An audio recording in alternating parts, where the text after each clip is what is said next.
துலா ராசிக்கு இது ஒரு மிகச்சிறப்பான நன்மைகள் நடைபெறும் நல்ல நாளாக வழங்குகிறது.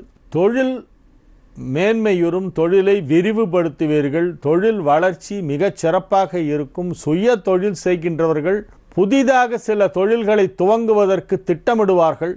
புதிய தொழில் துவங்குவதற்கு இப்பொழுது ஏற்ற நேரம் நெருங்கிவிட்டது. இப்பொழுது நீங்கள் திட்டமிட ஆரம்பித்தால் இன்னும் 1 மாத காலத்திற்குள்ளாக நீங்கள் புதிய தொழிலை ஆரம்பித்து விடலாம். நன்மைகள் சற்று அதிக அளவிலே நடைபெறும். தொழில் வளர்ச்சி, தொழிலை விரிவுபடுத்துதல், புதிய தொழில்களை துவங்குதல், தற்போது உள்ள தொழிலையும் செய்து கொண்டு புதிதாக வேறு சில தொழில்களையும் துவங்குவது, டைவர்சிஃபிகேஷன், எக்ஸ்பேன்ஷன், இதெல்லாம் இப்போ செய்யறதுக்கு ஏற்ற நேரம். அதற்கு தேவையான முதலீடு உங்களுக்கு கிடைக்கும். அதற்கு தேவையான நிதி உதவி உங்களுக்கு கிடைக்கும். கடன் உதவி கிடைக்கும். அவற்றையெல்லாம் பெற்று தொழிலை விரிவுபடுத்தலாம். பன்னாட்டு நிறுவனங்களுடன் நீங்கள் ஒப்பந்தங்கள் செய்து கொண்டு MOUவில் கையெழுத்திட்டு இப்பொழுது தொழிலை துவங்குவதற்கு வேண்டிய அனைத்து உதவிகளையும் வசதிகளையும் பெறுவீர்கள். தொழில் வளர்ச்சி அமோகமாக இருக்கப் போகிறது, பிரம்மாண்டமாக இருக்கப் போகிறது. நம்ப முடியாத அளவிற்கு மிகப்பெரிய வளர்ச்சியை உங்களது தொழிலிலே நீங்கள் பார்க்க போகிறீர்கள்.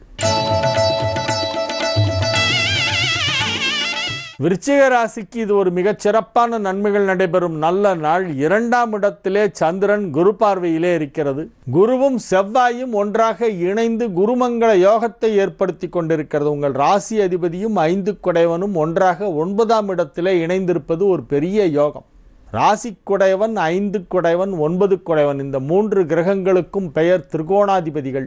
1, 5, 9 ஆகிய திரிகோணஸ்தானங்களுக்கு அதிபதியான கிரகங்களில் ஏதேனும் 2 இந்த 3 இடத்துல 1, 5, 9இல் ஒன்றாக சேர்ந்தால் அது ஒரு மிகப்பெரிய யோகம். இப்பொழுது அந்த யோகம் சம்பவித்திருக்கிறது. உங்கள் ராசிக்கு 10ஆம் இடமாகிய சிம்மத்திலே இப்பொழுது ராசி அதிபதி செவ்வாயும் 5 குடைய குருவும் ஒன்றாக இணைந்திருப்பது ஒரு மிகப்பெரிய யோகம். ஆகவே அமோகமான ஒரு தொழில் வளர்ச்சியை நீங்கள் பார்க்க போகிறீர்கள். அற்புதமான நன்மைகள் எல்லாம் நடைபெறப் போகின்றன. மிகச்சிறப்பான ஒரு தொழில் வளர்ச்சி, பொருளாதார முன்னேற்றம் ஆகியவை ஏற்பட போகின்றன. நன்மைகள் சற்று அதிக அளவிலே நடைபெறுகின்ற ஒரு நல்ல நாள். 2 குடைய குருவும் 11 குடைய புதனும் ஒன்றாக இணைந்திருக்கின்றன. அது ஒரு யோகம். தன லாபாதிபதி சேர்க்கை, பொருளாதார முன்னேற்றம் வெகு சிறப்பாக இருக்கும். இப்படி அற்புதமான கிரக சேர்க்கைகள் எல்லாம் ஏற்பட்டிருப்பதால் விருச்சிக ராசிக்கு இப்பொழுது திட்டமிட்டபடி அனைத்து செயல்களையும் வெற்றிகரமாக செய்து முடிக்க முடியும். நீங்கள் எதை திட்டமிடுகிறீர்கள் என்பதை பொறுத்துதான் இருக்கிறது உங்களது வெற்றி. அதை எப்படி செயல்படுத்துகிறீர்கள் என்பதை பொறுத்துதான் இருக்கிறது உங்களது வெற்றி. மிகப்பெரிய விஷயங்களுக்கு நீங்கள் ஆசைப்படுங்கள், அவை இப்பொழுது நடந்துவிடும். மிகப்பெரிய விஷயங்களை செய்வதற்கான முயற்சியிலே இறங்குங்கள், நிச்சயமாக வெற்றி பெறுவீர்கள். நன்மைகள் அதிக அளவிலே நடைபெறக்கூடிய ஒரு நல்ல நாள் இன்றைய தினம்.